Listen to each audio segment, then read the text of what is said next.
the mid-90s, the CDC and Kaiser Permanente discovered an exposure that dramatically increased the risk for 7 out of 10 of the leading causes of death in the United States. In high doses, it affects brain development, the immune system, hormonal systems, and even the way our DNA is read and transcribed. Folks who are exposed in very high doses have triple the lifetime risk of heart disease and lung cancer, and a 20-year difference in life expectancy. And yet doctors today are not trained in routine screening or treatment. Now, the exposure I'm talking about is not a pesticide or packaging chemical. It's childhood trauma. Okay, what kind of trauma am I talking about here? I'm not talking about failing a test or losing a basketball game. I am talking about threats that are so severe or pervasive that they literally get under our skin and change our physiology. Things like abuse or neglect, or growing up with a parent who struggles with mental illness or substance dependence. Now, for a long time, I viewed these things in the way I was trained to view them, either as a social problem, refer to social services, or as a mental health problem, refer to mental health services. And then something happened to make me rethink my entire approach. When I finished my residency, I wanted to go someplace where I felt really needed, someplace where I could make a difference. So I came to work for California Pacific Medical Center, one of the best private hospitals in Northern California, and together we opened a clinic in Bayview Hunters Point, one of the poorest, most underserved neighborhoods in San Francisco. Now, prior to that point, there had been only one pediatrician in all of Bayview to serve more than 10,000 children. So we hung a shingle, and we were able to provide top quality care regardless of ability to pay. It was so cool. We targeted the typical health disparities: access to care, immunization rates, asthma hospitalization rates, and we hit all of our numbers. We felt very proud of ourselves. But then I started noticing a disturbing trend. A lot of kids were being referred to me for ADHD, or attention deficit hyperactivity disorder. But when I actually did a thorough history and physical, what I found was that for most of my patients, I couldn't make a diagnosis of ADHD. Most of the kids I was seeing had experienced such severe trauma that it felt like something else was going on. Somehow, I was missing something important.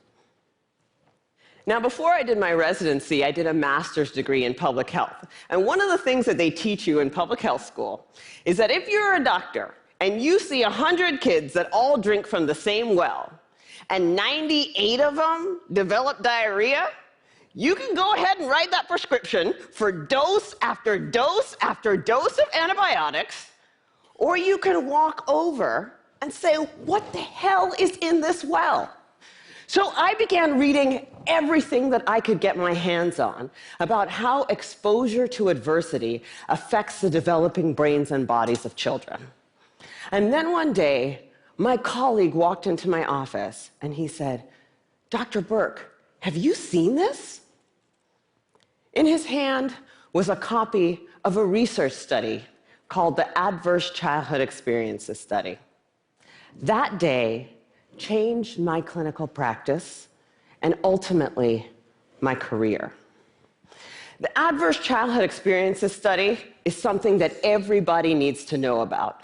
It was done by Dr. Vince Felitti at Kaiser and Dr. Bob Onda at the CDC, and together they asked 17,500 adults about their history of exposure to what they called adverse childhood experiences, or ACEs.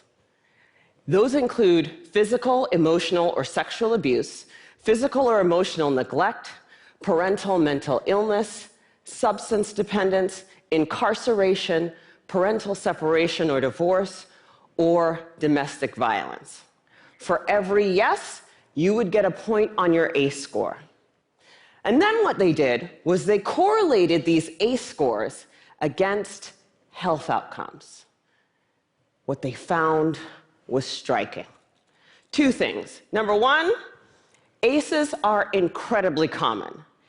67% of the population had at least one ACE, and 12.6%, 1 in 8, had 4 or more ACEs. The second thing that they found was that there was a dose-response relationship between ACEs and health outcomes. The higher your ACE score, the worse your health outcomes. For a person with an ACE score of 4 or more, their relative risk of chronic obstructive pulmonary disease was 2.5 times that of someone with an ACE score of 0. For hepatitis, it was also 2.5 times. For depression, it was 4.5 times. For suicidality, it was 12 times.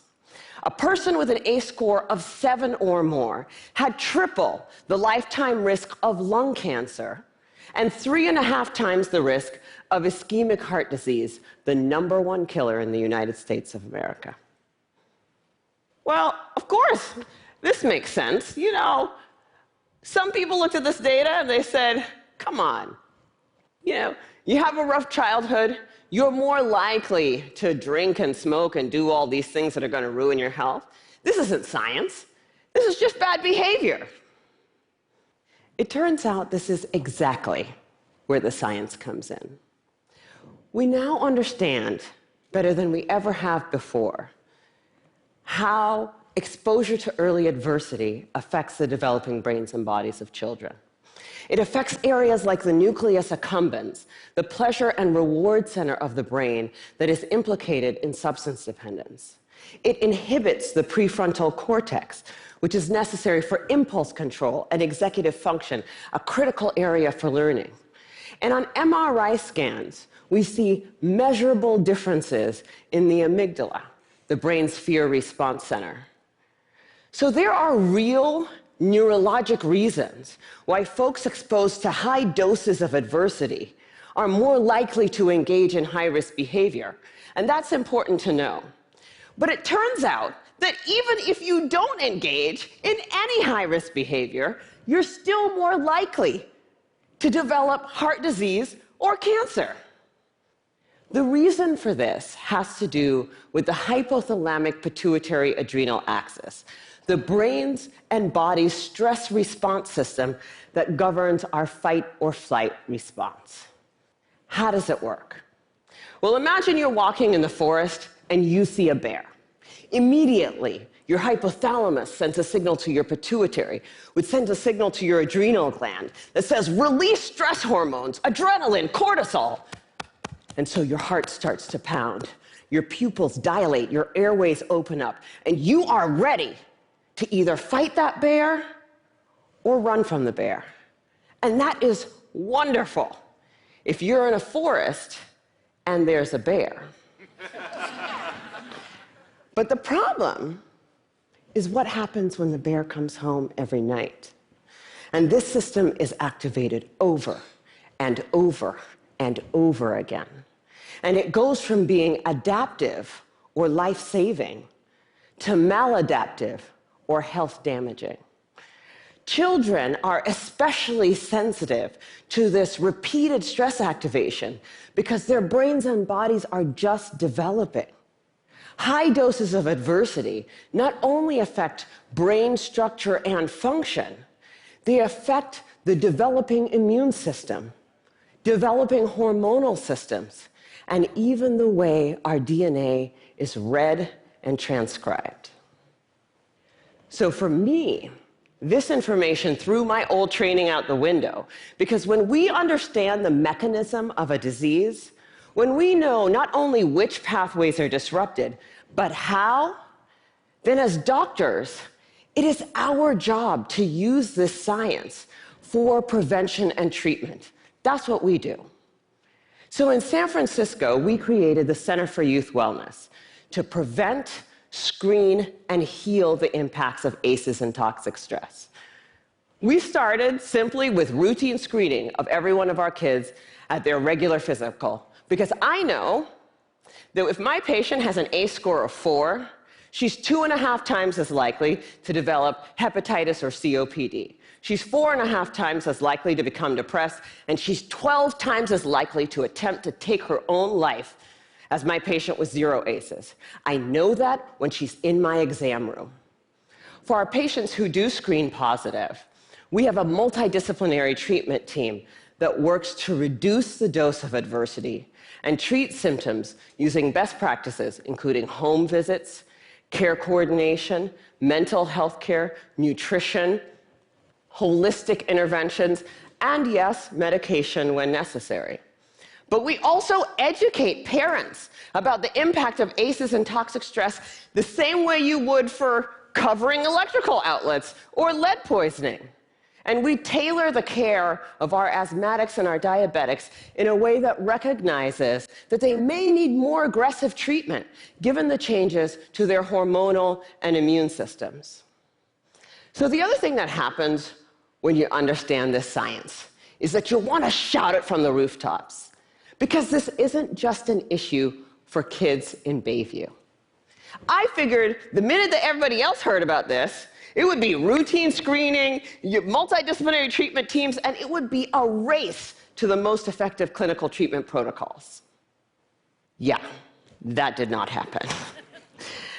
And that was a huge learning for me. What I had thought of as simply best clinical practice, I now understand to be a movement.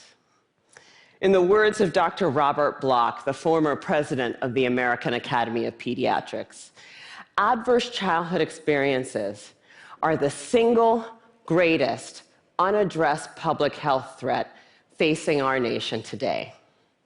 And for a lot of people, that's a terrifying prospect. The scope and scale of the problem seems so large that it feels overwhelming to think about how we might approach it. But for me, that's actually where the hope lies. Because when we have the right framework, when we recognize this to be a public health crisis, then we can begin to use the right toolkit to come up with solutions. From tobacco to lead poisoning to HIV/AIDS, the United States actually has quite a strong track record with addressing public health problems. But replicating those successes with ACEs and toxic stress is going to take determination and commitment. And when I look at what our nation's response has been so far, I wonder, why haven't we taken this more seriously? You know, at first, I thought that we marginalized the issue because it doesn't apply to us, right? That's an issue for those kids in those neighborhoods, which is weird because the data doesn't bear that out.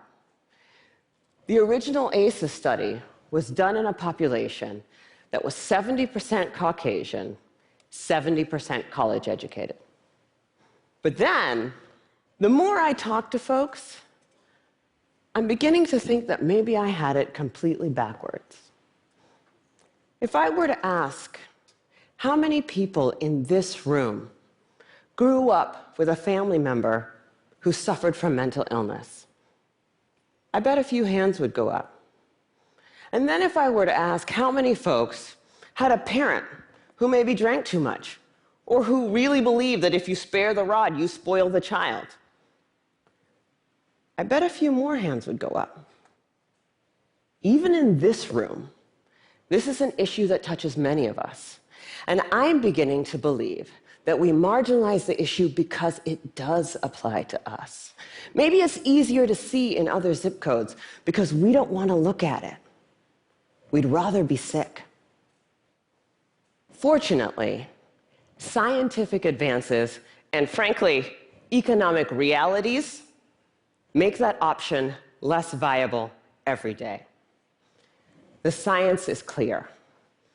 Early adversity dramatically affects health across a lifetime. Today, we are beginning to understand how to interrupt the progression from early adversity to disease and early death. And 30 years from now, the child who has a high ACE score and whose behavioral symptoms go unrecognized, whose asthma management is not connected, and who goes on to develop high blood pressure and early heart disease or cancer will be just as anomalous as a 6-month mortality from HIV/AIDS. People will look at that situation and say, what the heck happened there? This is treatable. This is beatable. The single most important thing that we need today is the courage to look this problem in the face and say, this is real, and this is all of us. I believe that we are the movement. Thank you.